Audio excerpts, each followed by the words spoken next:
As homemakers, we strive to beautify our homes. We want them to be functional and cozy. We want them to look nice and well kept, and to have a certain appearance and flow. While all that has its place and is important in its own way, there are some certain principles to homemaking that have more to do with the intangible elements of the home than the physical elements of it. The principles are free, and anyone can achieve them with the right mindset and shift in perspective. So come along with me today, and let's change our hearts so we can change our homes.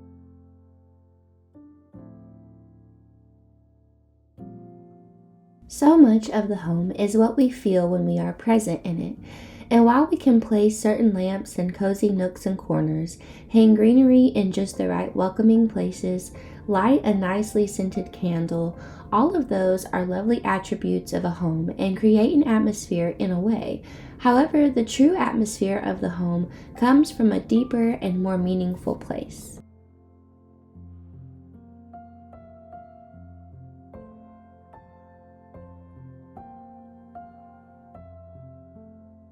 Our love for our family is first and foremost the most important part of creating an atmosphere within our home that is welcoming and peaceful.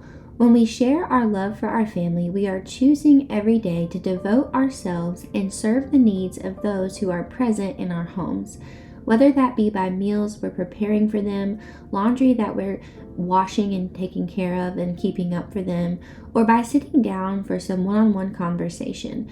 That is us as homemakers loving our families, and our love will flow freely into other areas of our lives and within our homes, which ultimately create the atmosphere for the home.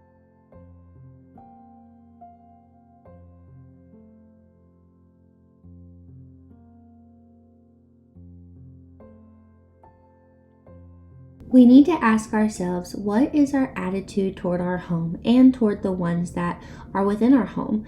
First, we have to be grateful and content with the home that we are in, finding ways and seeking out ways to choose to love it.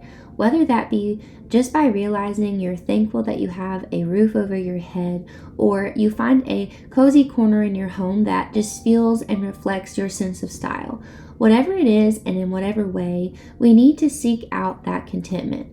Because feeling like our homes are never enough or never good enough, big enough, perfectly decorated enough, all of those will set up within us resentment towards our homes.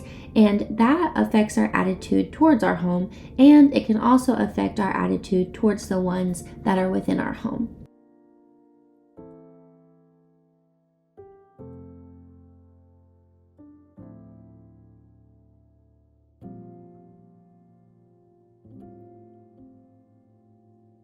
There's absolutely nothing wrong with setting goals and wanting to redecorate or paint or do projects within your home. There's nothing wrong with that at all, but it is the attitude of contentment, the choosing to be grateful for the here and now, and the being present in the moment. I think that sometimes we just get distracted by all of the different things that we could change or things that we would like to do better, and it really can steal from our current joy of all of the wonderful things that we have right now in the moment, and that we can really just appreciate that and appreciate our homes and even appreciate our loved ones around us. I think sometimes whenever we're constantly focusing on changing things, even in other people. Maybe we want maybe we want to change something about someone else, and we worry so much about the change that we stop really considering and appreciating all of the things that are positive attributes about someone. So just in the same way as we are looking at other people, viewing our homes in that way and just appreciating them for what they're serving our families right now, serving them with a warm, comforting place to live. And just the attitude of the home, so much of it comes from us as homemakers and mothers, and what we can pour into our family intentionally. And it's definitely an intentional thing to pour into your family. It doesn't just happen by chance. It takes effort and energy to pour into your family and to serve your family through the act of homemaking. And so that's really important to me in my family, and that is what I hope comes through inside the walls of my home.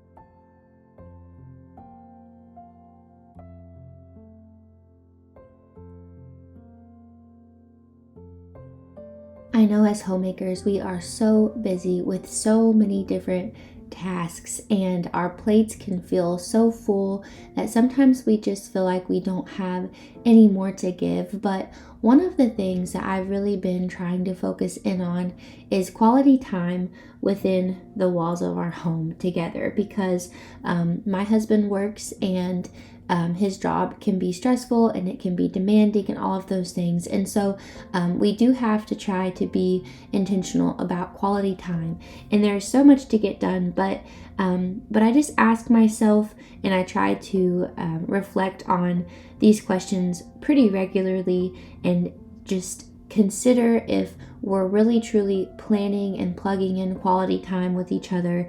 What are we doing intentionally as a family? Are we sitting down to have family meals? Are we engaging in conversation? Are we talking about important topics that we really need to share with our children and lessons that they need to learn? And are we living our lives in a way that we're showing them responsible adulthood?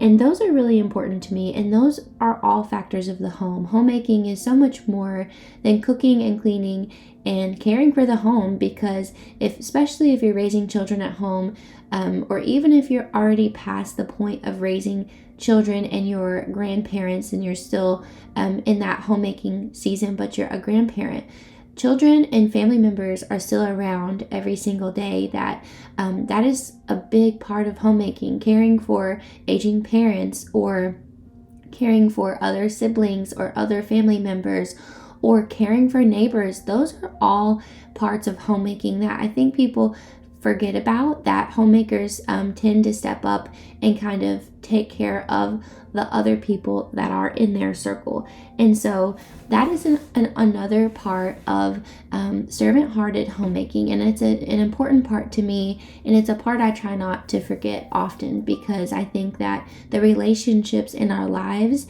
and welcoming other people into our homes, that's such a big part of our calling as homemakers.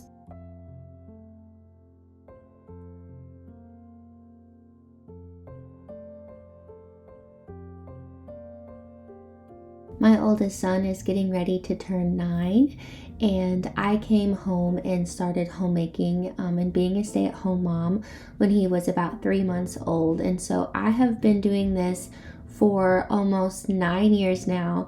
And when I think back to those first early months of being home, kind of losing a sense of independence and losing that income as well. But the fulfillment of being home with him and knowing that I was right there with him every single day and I wasn't missing out on anything. There wasn't anything at that point in my life that was more important to me than being home and being able to care for him through every sickness, through every milestone.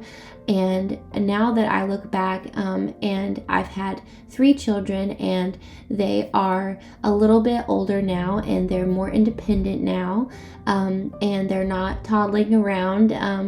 It's a different season of homemaking, and of course we homeschool also, but I'm in a different season of being a stay-at-home mom and being a homemaker. And I think back about the journey of the way that I've felt from the beginning to now, and I see and I feel like that really God gave that vision to me of what I wanted my life to be like. I think He really helped me see how important that the role of a homemaker is, because in the beginning I had my doubts about if I was making the right decision or if I should be doing something different. But then I just always felt that He pulled me back to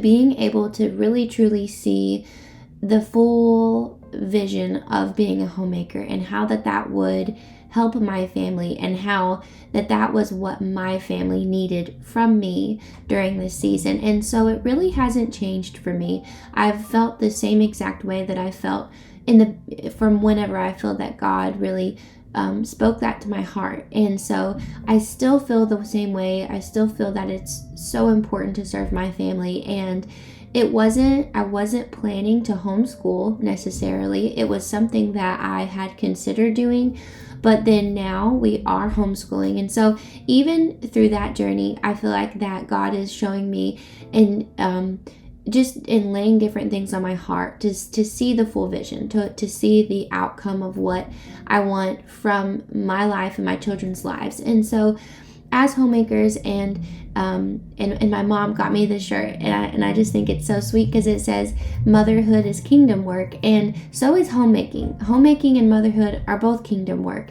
And I think that if we can really focus in on how important our roles are as homemakers and the long-lasting effects for our family, and how that being a homemaker will help our family in a positive way, that truly helps drive me and give me motivation. There's definitely seasons and times where I get tired, and I think that all I do is spend all this time in the house doing all of these different things, but then I remember and I'm reminded of the importance of that work. And it's work that's being done for the glory of the Lord, and that's work that's being done for the positive impacts on my family. And that is more important to me than anything else.